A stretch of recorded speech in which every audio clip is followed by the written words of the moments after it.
Hey, welcome back to another episode of Gear Talk. I'm Wes Cash, and today we're going to be talking about something that I feel like a lot of people try to implement, but don't necessarily do it really well, or maybe not even know where to begin.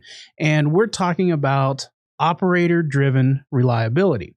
So to really explore this topic and to understand someone that's been involved in these initiatives, we have Jeremie Edwards here with us. And I'm excited because Jeremie, we've worked together for a while. We're friends outside of work, and you've kind of got a history around maintenance, around lubrication, around exactly what we're talking about today.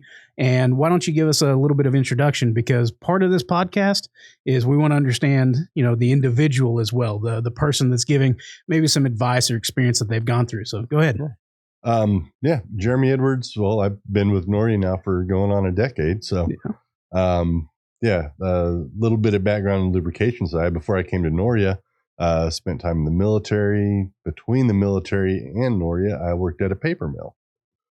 So that was a lot of fun. It was really kind of neat. I was making Viva paper towels. Okay. Best ones on the market, just for the record. But it was kind of unique because it was just down the road in Jinx. And yes, they had mechanics and engineers and all that kind of stuff, but it was the operators that owned the equipment out there. Mm-hmm. Okay, I was out there 3 or 4 years, and you go through everything to learn about your equipment. You have to get certified on each piece of equipment. And that's where I really learned about, TPM, operator driven maintenance. Mm-hmm. Just kind of getting that different mindset that we don't typically see anymore at a lot of the places that we go to. And it's interesting because a lot of people will talk about this where they always use the analogy of your personal vehicle, right? Where, who owns reliability? And some people say, well, maintenance owns it. And be like, well, in your personal vehicle, the owner, the operator yourself is really the one that's in charge of the reliability, right? The mechanic is there to help, if something needs correcting or something. But really, you're the one driving it. The weird noises, what's not working, if it acts funny. Yeah. And obviously, in your experience, in a paper mill, you're the one around the equipment probably a lot more so than the mechanic or anyone else. Oh, absolutely. The mechanics and the engineers were almost never on the floor. Okay. Right. Mechanics, they'd kind of hang out there about half the time. But the operators are the ones that are out there with that equipment the entire shift. Mm-hmm. So on a 12.5-hour shift, a few breaks thrown in there, but you've got a lot of experience with that equipment. So you start to learn, okay, well, this is what it sounds like. It's like, well, okay, well, it's making this little tick that it didn't used to make. What could cause that tick? Mm-hmm. And the more experience you have with the equipment, the more you get to learn about it and how it operates and everything like that, which I was really lucky because they had their CMMS set up where you could bring up exploded views of all the equipment. Okay. See what was actually inside of it. Yeah. Maybe the components, everything else. Exactly. And you can really dig into, okay, well, this is how it's actually functioning. And the more you understand the equipment, one thing, the smoother you could keep it running. Sure. I was like, because operators are always trying to get more and more and more out of the equipment, right? There's a production goal or anything that may be driven towards, right? Yeah. So you're trying to drive that production up, trying to push that machine to its limits, and knowing how it actually works and which components are operating, touching other components and how it all works together really drives that. Okay, well, I can push it here, but I don't want to push it here because then stuff breaks. Sure. I've heard stories of people where, an operations manager or supervisor would have a key. Mm-hmm. And the maintenance supervisor would have a key to, increase or decrease speed of the machine, the operation, stuff like that, done in tandem. Yeah. So here we're going to talk mostly about the operation side. All right. So let's dive into this topic a little bit, right? In your opinion, kind of in your mindset, mm-hmm. Why does operations need to be involved in any reliability initiative? Why should this not sit with the mechanics? Why should it not sit with a reliability group as its own? Because who's out there with the equipment? Who knows when it's going down? Yeah. It's the people out there operating it. It doesn't matter if they're a part of the program or not. They are still your first line of defense on whether that equipment is going to be operating or not. Now, I've got this broken down into 4 different areas, and I kind of want to kind of pick your brain and see from your experience in these 4 areas. So the first one that I want to talk about is the actual tasks that should be involved, or in your experience has been involved, whenever we have operations involved in a reliability initiative. So what is that? You mentioned TPM, stuff like that. What are those levels of tasks or types of tasks that you would expect, to see operations take control of? Operations, we were doing the day-to-day stuff. Okay. There were like on the log accumulator, huge chain. There's a little drip system for the chain on there. Big mess. Drip system is fairly liberal, so it was going through, about 1.5 gallons of oil per shift. Okay. I was like, well, so you got to go out there and make sure you put the right oil in that thing. Okay. And then they had that down. They're like, this is the oil that we use. This is where you get it. This is the container it goes into, and this is where it goes. Okay. So in the lubrication world, we'd call that a top up. Yeah. Right. Exactly. I was like, so our normal top ups, right? We would take care of those.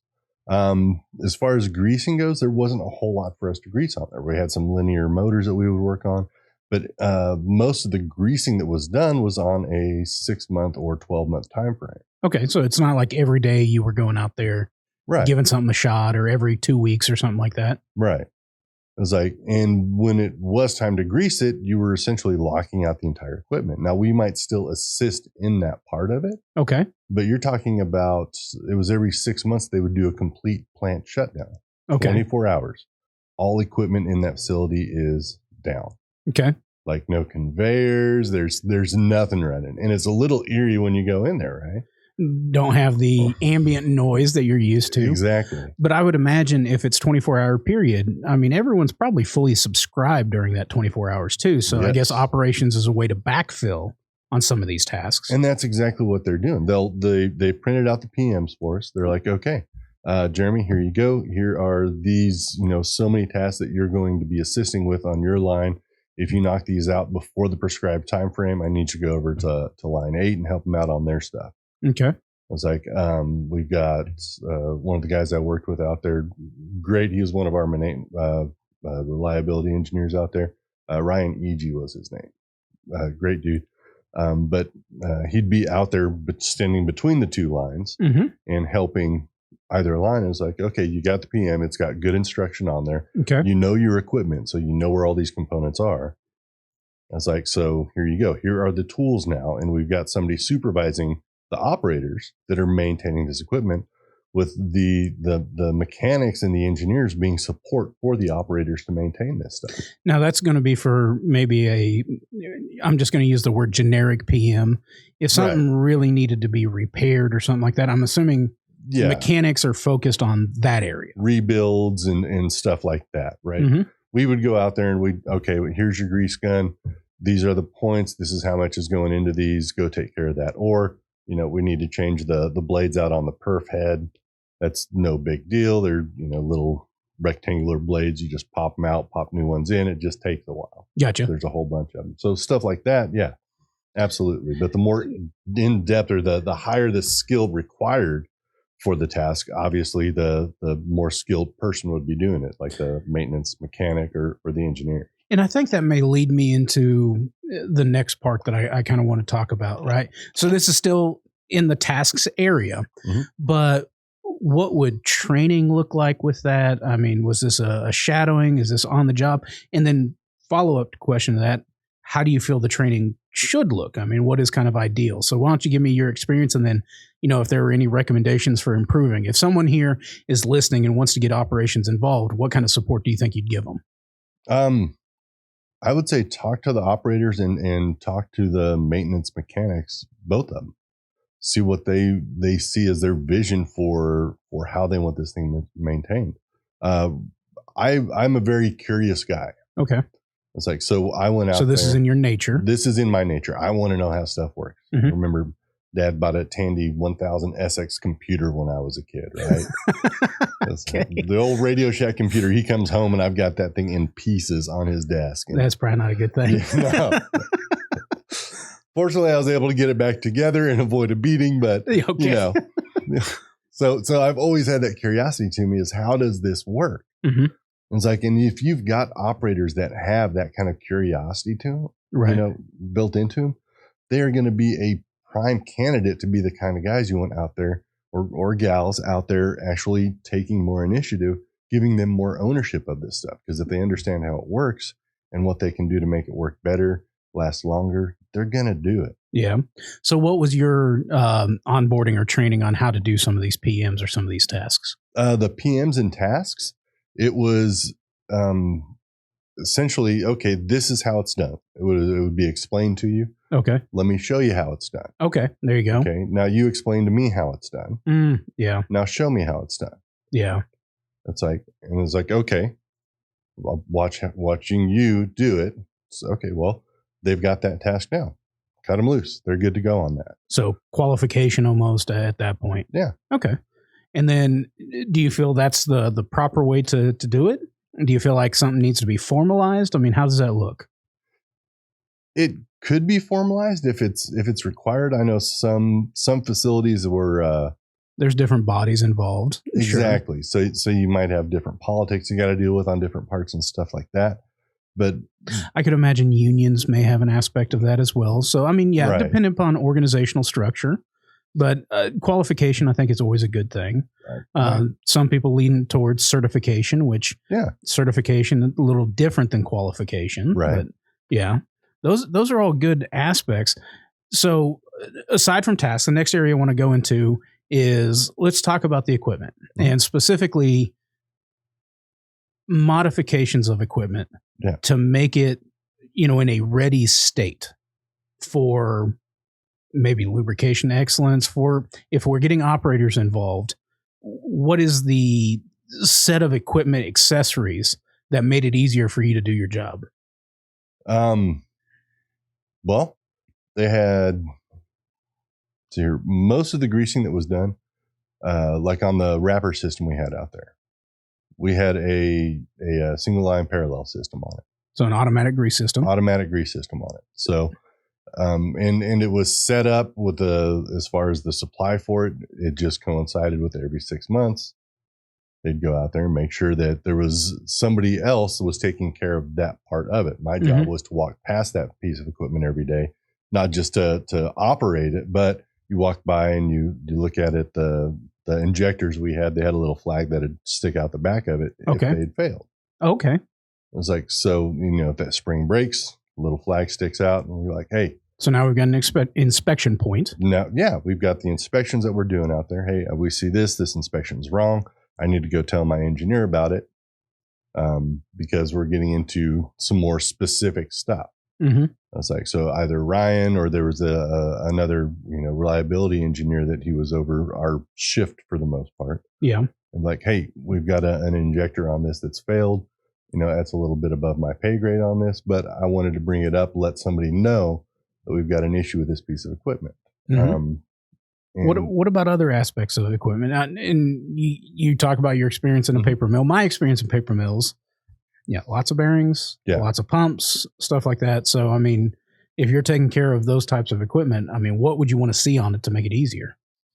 If I'm dealing with like the paper machine side of it or any of the stuff that's in the basement, 3D bullseye sight glasses on pumps, that is a no-brainer to me. An easier inspection point for oil level, oil condition. Yeah. You can see I've been in countless paper mills since I worked out at the one that I worked at, and I don't know how many I walked past, and you look inside of a pump and you can see pulp.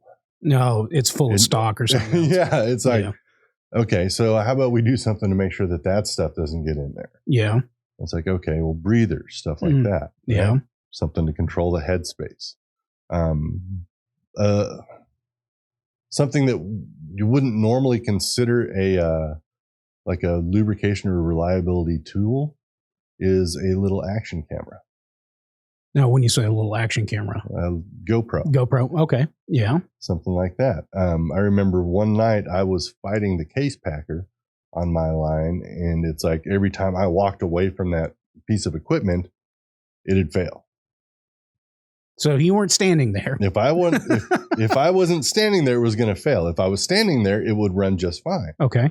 So, I mean, and I'm essentially running the whole line, running back and forth from the unwind to the case packer. Yeah. So you're talking about the 75 yards. Okay. So I'm a bit of a big guy. I'm starting to get wore out at some point, right? I was like, you know what? I'm not gonna deal with this all night. I'm not gonna run this all night. So I took my cell phone out and put it on record and taped it to the side of the equipment. So you could see what was actually happening when you walked away? Yeah. Do you mind? Do you remember what was going on? Or there was a problem with it was actually a vacuum leak on the suction system for opening the boxes up. Yeah. And I was able to pinpoint when it was failing. And since I knew the equipment, I was like, okay, well, these are the connectors there. And this has got to be what's causing it to fail. So I was able to go into the CMMS, find where the parts were on the shelf, go get the parts, and I was able to come back, replace a couple of parts, fire it back up. And instead of fighting this thing for, another 6 hours throughout the night, I was like, I shut the line down for 15 minutes, did a repair, and didn't have any more issues throughout the rest of the night. Do you think there's any risks involved with having operators take, maybe that type of initiative or anything else? I mean, to me, there has to be a pretty good program in place, right? Because ultimately, you're going to want that documented somewhere, right? That this went on, you're checking out these parts, out of stores or something like that. Where are they going? What's it for? So was that just an expectation that was on you, or is that just something you did on your own volition? It was a little bit of a both. Okay. If you weren't comfortable with making the repairs, okay, you weren't expected to do them. But if you were almost encouraged to make the repairs? Absolutely. Okay. I was like, we were given essentially carte blanche. We could fabricate parts if they did not exist, if it would get better reliability out of our equipment. So that's a cultural aspect of things, right? That is definitely cultural. That's not something that you can just ingrain into an organization by structure. That is something that is kind of a top-down, push or environment. Yeah, and that night with taping my cell phone to the machine, I was taking my own job in my own hands at that point, because there was very strict rules of, we don't record anything. We don't take pictures of anything on the line. Yeah, you should probably caveat that of, you have to be within the plant's guidelines. And exactly. Things. Sure. And as soon as my team lead showed up in the morning, because the team lead stayed on day shift and I was on night shift at the time. Okay. I was like, hey, I wanted to let you know, this is what I did. Yeah. I was like, here's the video that I took. You can see right here. This is what I was able to discover by finding this. I was like, I am deleting the footage right now. Here we go. I was like, but it's everything. We were using SAP for the CMMS. Okay. Everything is in SAP as far as what was done.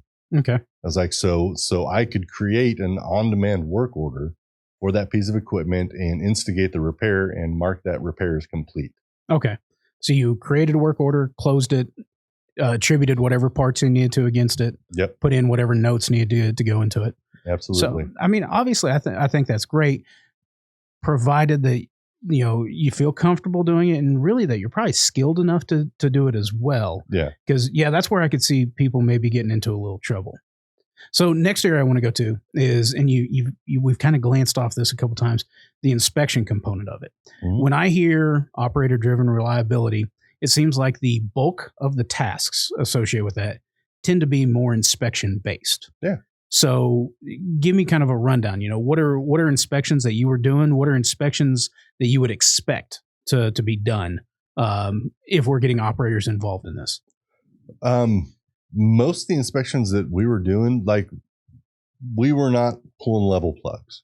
Okay. Right. We were not the reservoirs that we were doing top ups on. They were transparent reservoirs. It's very easy to see. Very easy to see the oil level. Yeah. Right. It's like, so we don't have to wonder about it. The most drastic stuff that we had to deal with would be inside the log saw. Okay. And this wasn't necessarily, on the lubrication aspect of things that we were inspecting, but we were looking at stuff like, inside of the log saw, you've got the logs, or the big 10-foot rolls of paper towels coming through there. And you've got this giant razor blade spinning around, and these other sharpening stones that kick in and sharpen this, a lot of sparks flying, sawdust, oil, all this stuff going on. It's like, so the big thing you're worried about inside there is hazard, or fire hazard, right? Yeah, absolutely. It's like paper tends to burn. So you want to avoid that. So one of the biggest aspects we had was keeping everything, as clean as we could. Sure. The cleaner that entire process is, one, you've got less product that you're losing. Yeah. But two, it's really easy to see when something's going wrong if everything is clean. Yeah. And you'd be surprised how novel of an idea that is in some cases, right? Right. So we're bellied up against time here. Okay. But there's one thing I want to give you the last word here, and I want you to talk about getting operations buy-in, or maybe an organization's buy-in to get operations involved in reliability efforts. I would just say talk to your operators. Ask them if they're happy with just doing what they're doing, or if they'd like to be a little bit more than just somebody that's out there hitting buttons. Yeah. Find those people that are curious. Yeah. Those people that are curious and want to know how this stuff is done. They want to do more. Yeah. They might not even say it, but there is a certain amount of pride just for the operators on hitting those production goals that might not even be, corporate goals or anything like that. We just had friendly competition between the different lines of who could create the most. Gotcha.